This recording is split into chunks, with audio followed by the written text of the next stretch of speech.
America still hides pockets of land where one step back means civilization, and one step forward is a plunge into isolation.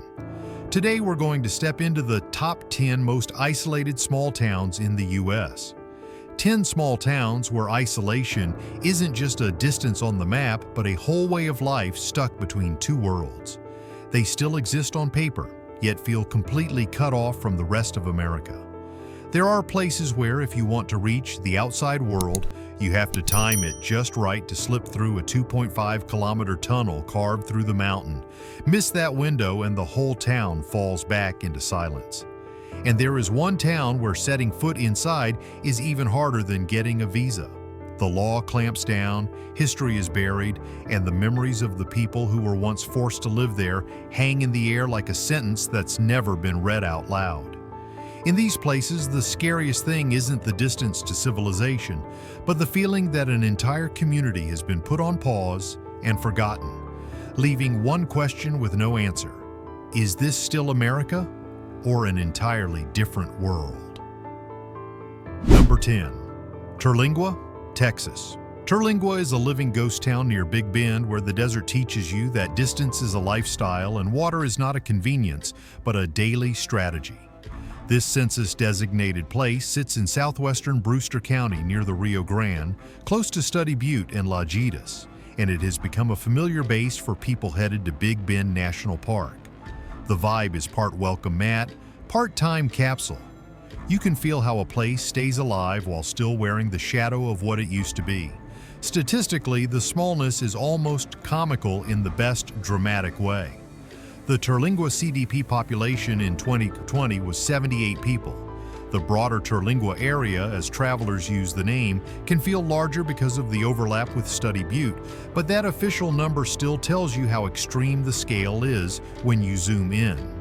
Now add the desert math of everyday services. Marfa is about 110 miles away, often more than 2 hours of driving, and that is one of the closer well-known towns that feels like a full stop on the map rather than a mirage with a mailbox. Out here, a run for something basic can feel like you are budgeting miles the way some people budget rent. Healthcare tells the same story. In early 2025, local officials moved forward with plans for a telehealth-powered micros clinic in Terlingua, an innovative attempt to bring care closer to residents who are far from conventional services. When a community needs a modular clinic model just to close the gap, you are not looking at a cute remote getaway. You are looking at real distance with real consequences. And then there is water, the quiet headline that turns Terlingua's isolation into a household calculation. Reporting on the Big Bend region has described how growth in tourism and short-term rentals has collided with limited desert water, with locals worrying wells are running dry while others argue supplies can sustain future demand. The Texas Tribune noted that short-term rental properties in the area rose from 133 in 2018 to 399 in 2024, part of a broader tourism surge that increases pressure on resources. Separate reporting in 2024 described Terlingua Ranch implementing staged limits on water sales to property owners as a way to manage well levels.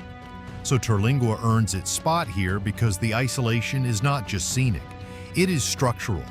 You come for the stars and the ruins, but you leave with a new respect for the people who live with long drives, thin infrastructure, and the kind of desert realism that makes every gallon and every mile feel like part of the same story. Number 9. Eureka, Nevada. Eureka is the rare place where your town motto proudly calls you the friendliest spot on the loneliest road, and you can stand on Main Street, point east and west along US 50, and know the next town in either direction is more than 70 miles away. Here in the Great Basin, the road is a long ribbon of sage and mountains, and the famous stretch of US 50 that Life magazine nicknamed the loneliest road in America, with Austin about 70 miles to the west and Ely roughly 77 miles to the east. The landscape is so wide and dry that even the silence feels like it has distance built into it. You do not just drive through this place, you commit to it. Zoom out and the numbers start to look almost cartoonish. Eureka County covers about 4,176 square miles, with just 1,855 residents in the entire county at the 2020 census. That is thousands of square miles of basins and ranges where the main characters are ranches, mines, and that thin line of US 50. In the middle of that, the unincorporated town of Eureka itself has only about 414 residents, yet still counts as one of the big communities in the county. Out here, Eureka is the big town and a place where the cattle population is not shy about outnumbering the humans. Daily life revolves around a few crucial anchors, and one of the brightest is a grocery store that decided to be almost everything at once. Rains Market is a supermarket tied to Ace Hardware in a 35,000 square foot building described by travel guides and the store itself as a true one-stop shopping experience. It is the only full grocery in Eureka and doubles as the nearest real market for other tiny communities scattered along the loneliest road. If you forget milk here, you do not just shrug and walk 3 blocks to another chain. You wait or you drive for an hour or more through open desert to fix your mistake. Healthcare follows the same pattern of friendly faces wrapped in enormous distance. Eureka has a small clinic linked into the Nevada health centers and regional providers, but for serious emergencies or inpatient care, residents are sent to hospitals in Elko, Ely, or even the Reno area. One Nevada report described how people in custody in Eureka had to be transported about 116 miles to Elko for medical clearance, and some patients then faced another long haul of roughly 240 miles to Reno for specialized treatment. That is the hidden side of the slogan. The friendliest town on the loneliest road still has to chase comprehensive care far down that same strip of asphalt. So Eureka earns its place on this list not because it looks empty on a postcard, but because the distances are real and repetitive. You are surrounded by wide desert basins, long drives to the next town, one crucial store that does almost everything, and a healthcare network that begins hours down the road. It is the kind of isolation where people learn their neighbors' names, keep an eye on the weather, and fill the tank before the needle drops to half. Just in case the friendliest town on the loneliest road decides to feel a little lonelier tonight. Number 8. Marfa, Texas. Marfa is a desert town on a high plateau in far west Texas. It feels like someone dropped a tiny minimalist art capital in the middle of almost nothing and forgot to pick it up. A small oasis of galleries and strange ideas in a sea of scrub and sky. High plateau, dry air, endless horizon, and then suddenly a town that feels like an oasis built out of galleries, neon signs, and people who own more books than neighbors. It is both the minimalist capital of West Texas and the closest thing to a crowded room in the wide emptiness of the Trans-Pecos. To reach Marfa by road, you follow US 90 or US 67 across the Chihuahuan Desert, a stretch of highway so quiet that travel writers talk more about tumbleweed than traffic. From El Paso, it is about 3 hours of 2-lane asphalt, train tracks, and sky, the kind of drive where your playlist runs out before the landmarks do. Getting here is not a quick stop, it is a decision. Services follow the same rule. The nearest full hospital lives in Alpine, roughly 26 miles away, about a 30-minute run along the highway when the weather behaves. Here, a bad night does not start in the emergency room. It starts with half an hour of dark road through open ranch land while you hope that nothing gets worse in the back seat. The big city safety net sits even farther out. El Paso and the Midland-Odessa area are each close to 200 miles away, a 3-hour commitment in either direction across dry, high country. Marfa is not on the way to those places, it is the far point between them. Zoom out and it gets lonelier. Presidio County covers about 3,855 square miles and has just over 6,000 residents. That is roughly 2 people per square mile. Marfa is the county seat, the administrative center, the place with the courthouse and the coffee. If you think town feels slow on a weekday afternoon, remember that this is the busy corner of a map square that mostly belongs to dust, cattle, and sky. It is exactly that remoteness that pulled in minimalist artist Donald Judd in the 1970s. He chose Marfa as the place to build the Chinati Foundation, turning old army buildings and warehouses into permanent installations and slowly rebranding the town as an art mecca in the desert. People now fly into distant airports, drive hours through nothing, and then wander through giant concrete forms and silent rooms that feel even sharper because of how empty everything outside is. And then, as if the art were not strange enough, the desert adds its own light show. About 9 miles east of town on Highway 90, there is a dedicated viewing area where people stand in the dark and watch for the Marfa lights, floating orbs that wander above the plain and refuse to fully explain themselves. Scientists talk about reflections and atmosphere. Locals shrug and say they just are. Either way, you end up on a slab of concrete in the middle of nowhere, staring at mysterious lights above a tiny art town that feels like an island built out of taste and stubbornness. Number 7. Utqiaġvik, Alaska. Utqiaġvik is what happens when a city decides the top of the world still is not far enough. Northernmost city in the United States, sitting on the shore of the Arctic Ocean. No road in, no road out, just airplanes, seasonal barges, and a sun that literally disappears for more than 2 months a year. Wikipedia Block 1. Look at a map. Fairbanks is about 500 miles to the southeast. That is the nearest real city, and it is still a plane ride away, not a road trip. The Telegraph plus 1. The North Slope communities are all like this. The only road into the region, the Dalton Highway, stops at the oil fields near Prudhoe Bay and never makes the final jump to the coast here. Northslope.org Babas 1, Utqiaġvik has streets, sure, but they are local gravel roads on permafrost. They do not connect to the rest of Alaska at all. Wikipedia. Even the nearest neighbor feels far. Utqiaġvik, a small Inupiat community of only a few hundred residents, sits about 60 miles to the south along the Mead River. Wikipedia plus 1. You still do not drive there. People move between villages by small plane or, in some seasons, by winter routes over frozen ground. The local school district says it plainly. North Slope villages are reached by air. That is it. NSBSD.org. Your closest neighbor is a village you have to fly to. That is a special kind of isolation. Getting yourself in and out is simple on paper.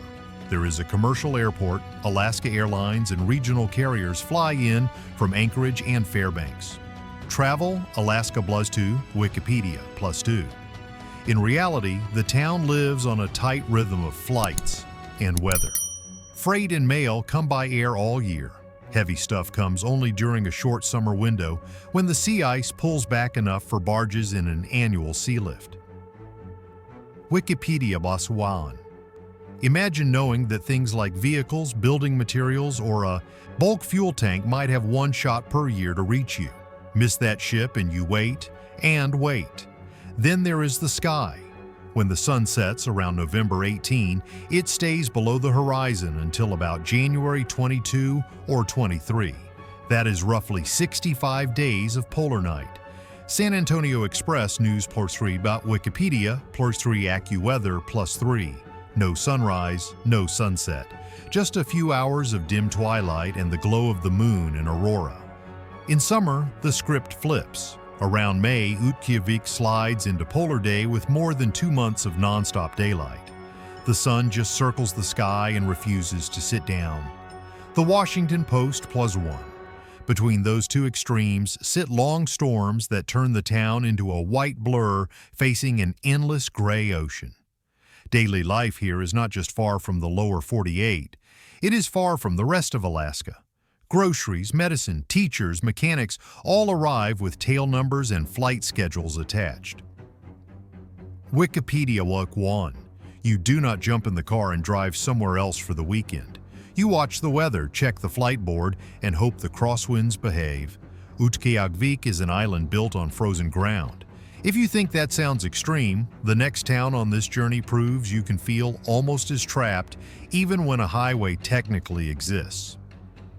Number 6. Hulett, Wyoming. Hulett is the kind of western town that looks like a movie set. Someone forgot to pack up. A few hundred people, a main street you can walk in 5 minutes, pine trees all around, red rock in the distance, and cattle that probably have more acreage per head than you ever will. This is classic Old West energy that never got the memo about suburbs. Ranch in the back, Devil's Tower tourists in the front. Geographically, Hulett lives in its own little pocket. It sits tucked between the Bear Lodge Forest and the fringes of the Black Hills, up in the northeast corner of Wyoming. The county seat, Sundance, is about 37 miles away along State Route 24. That is where the bigger hospital and county services live. Rapid City over in South Dakota is roughly 95 miles away.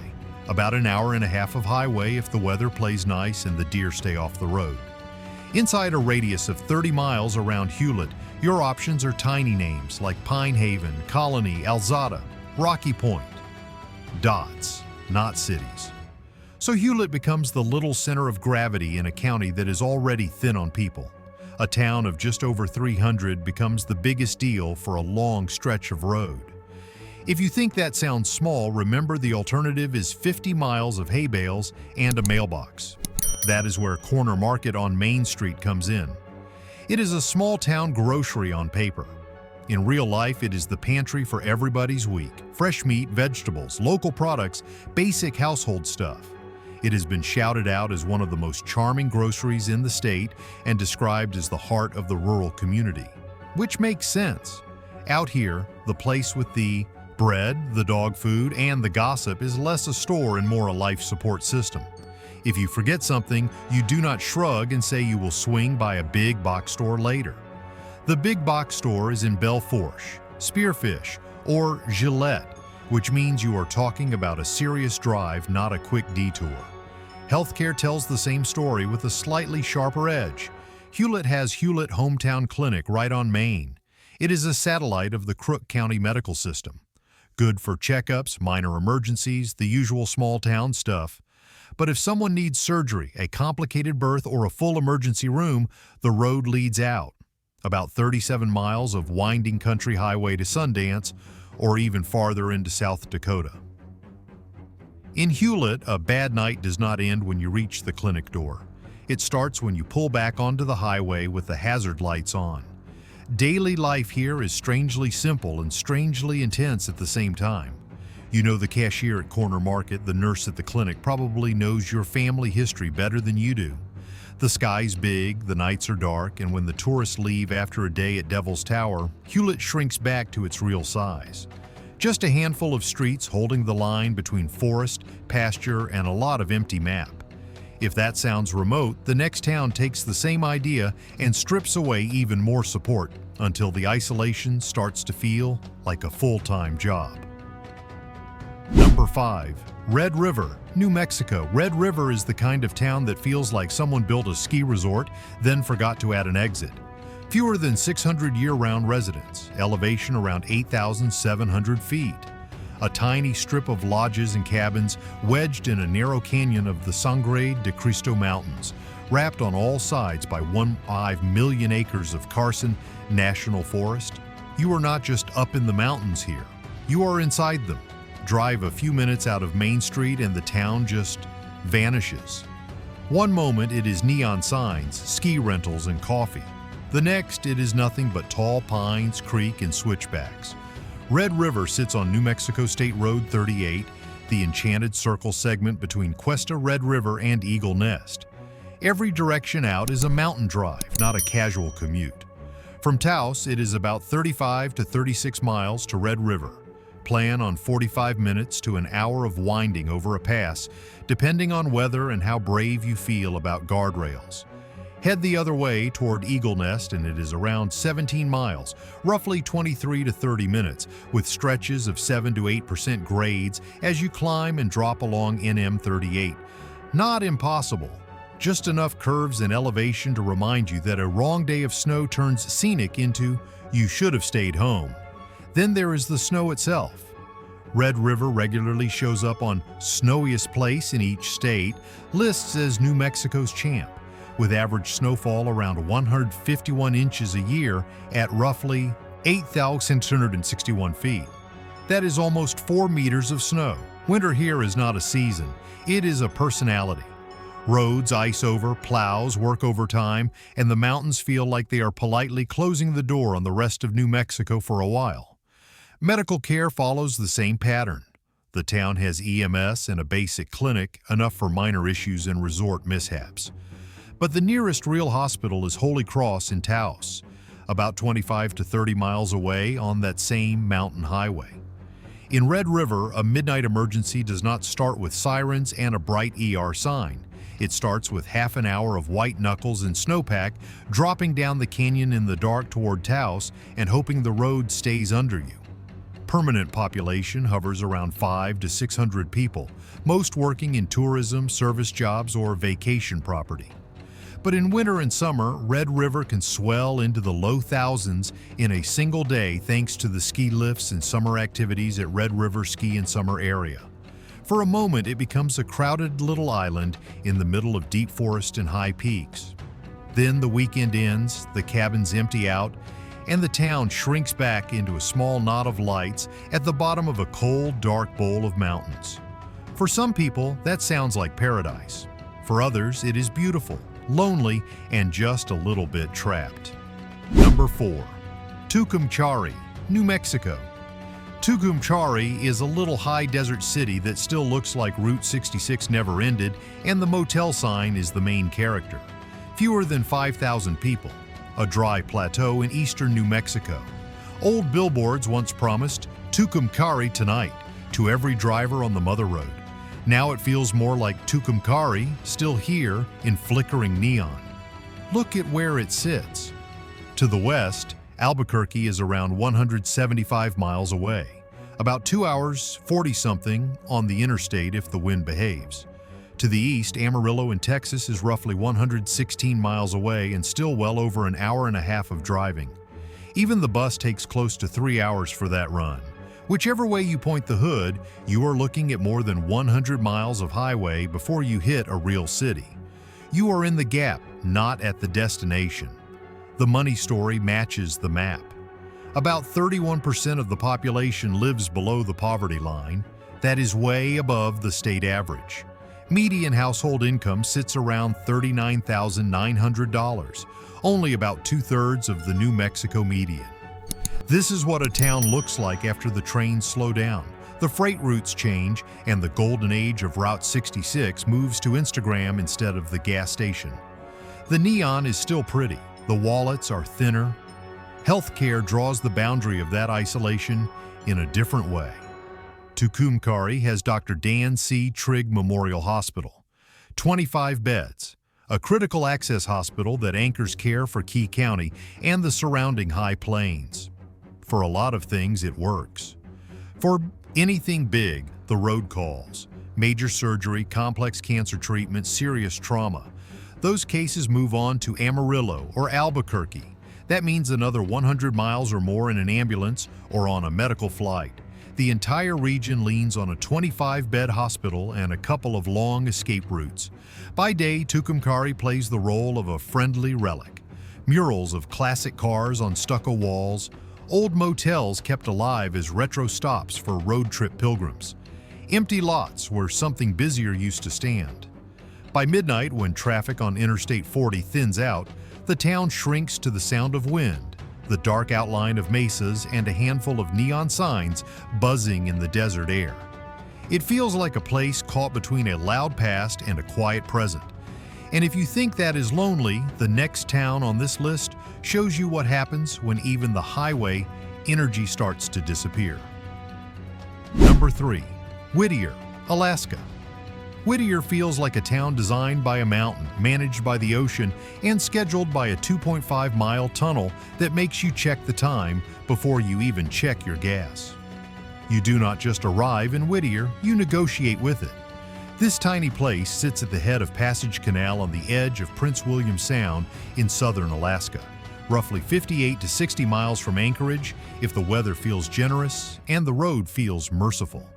You can drive there in about 90 minutes on a good day, but Whittier is not the kind of town that promises good days like a contract. Here is the signature weirdness that makes your brain smile and your schedule panic. The only road access is the Anton Anderson Memorial Tunnel, a 2.5-mile passage carved through a mountain that also serves the railroad. It is widely described as the longest highway tunnel in North America, and it is a controlled one-lane setup shared by cars and trains, so vehicles move through in timed windows that flip direction instead of flowing whenever you feel like it. This is isolation with a timetable. In summer, the tunnel is open for vehicle traffic from 5:30 a.m. to 11:15 p.m. In winter, it is open from 7 a.m. to 10:45 p.m., with the gates locked at 11 p.m. If you miss the last window, you are not just late. You are temporarily adopted by the town. The Alaska Department of Transportation also warns that trains and operational realities can delay vehicle openings, which is a polite way of saying your plan should always pack a little humility. And the tunnel itself feels like a character in the story. It was engineered for brutal conditions with design details that account for extreme cold and very high winds. The mountain is not a backdrop here. It is the bouncer. Then you reach the punchline of Whittier's lifestyle. Most of the town's 272 residents counted in 2020 live in Beagich Towers, a 14-floor building with about 196 apartments, originally tied to military history and later converted into civilian living.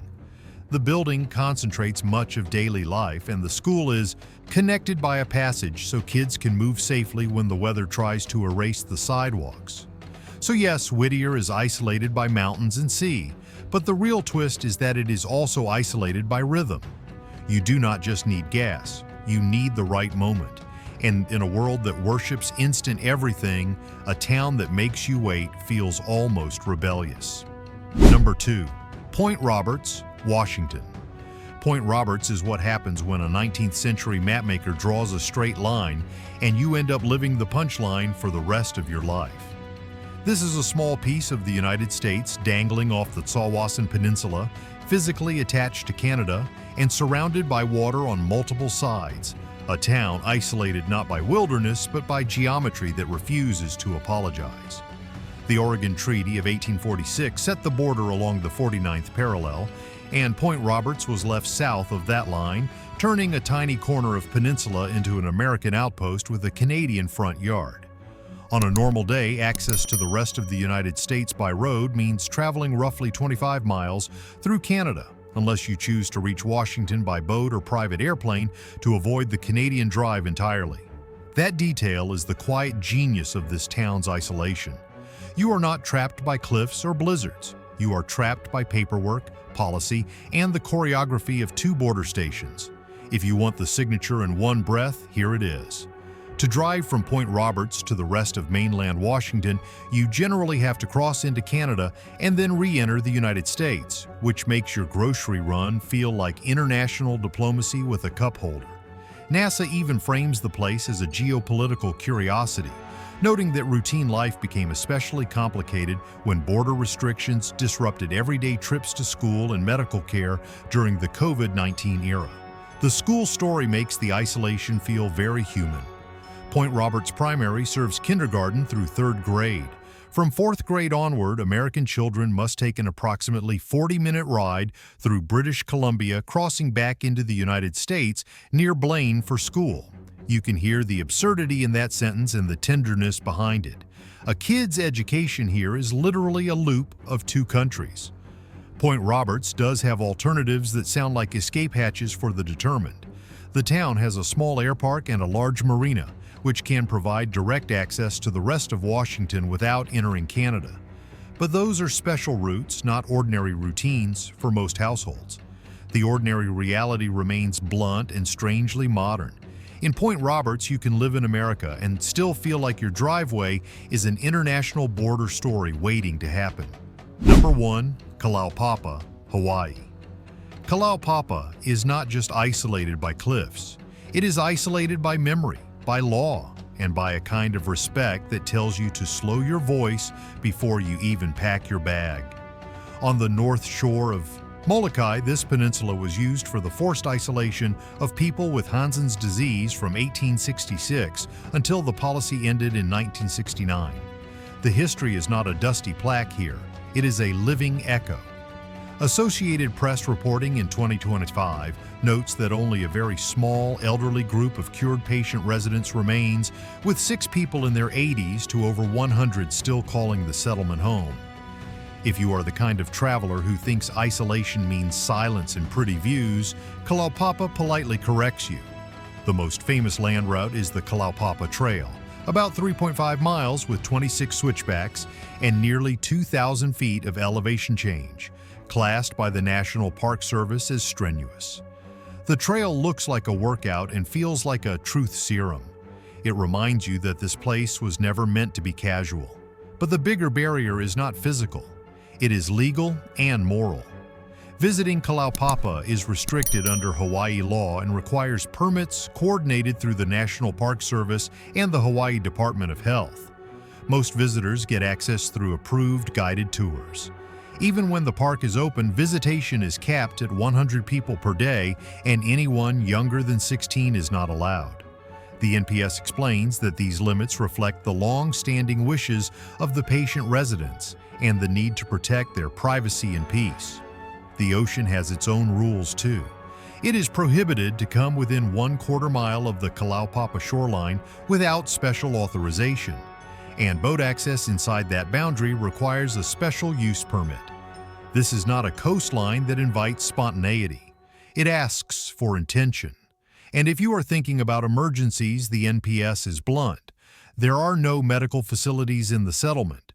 A serious medical response can take hours and may require helicopter transport to another island. That reality turns isolation into something more than a vibe. It becomes logistics with consequences. So Kalaupapa earns its place on this list in a rare way. It is far because the cliffs are high and the trail is steep. It is farther because history still lives there, and the rules are designed to honor the people who endured what the rest of the world once feared. If you ever stand at the overlook and feel a strange urge to whisper, that is not tourist drama. That is the place teaching you how to behave. So that is our tour of the 10 most isolated small towns in the United States. From desert art islands to frozen edge of the world villages, these places prove that distance is not just miles on a map, it is a whole way of living. Maybe you watched this thinking, yes, I want that silence in those big skies. Or maybe you realized you are very happy with traffic, Target, and pizza at 11 p.m. Now I want to hear from you. Which town tempted you the most? Which one scared you the most? Could you actually handle a winter in Utqiaġvik or a midnight drive on the loneliest road? Tell me in the comments. If this video helped you see America, little differently, tap like, share it with a friend who keeps saying they want to disappear, and subscribe so you do not miss the next deep dive into the strange places people call home.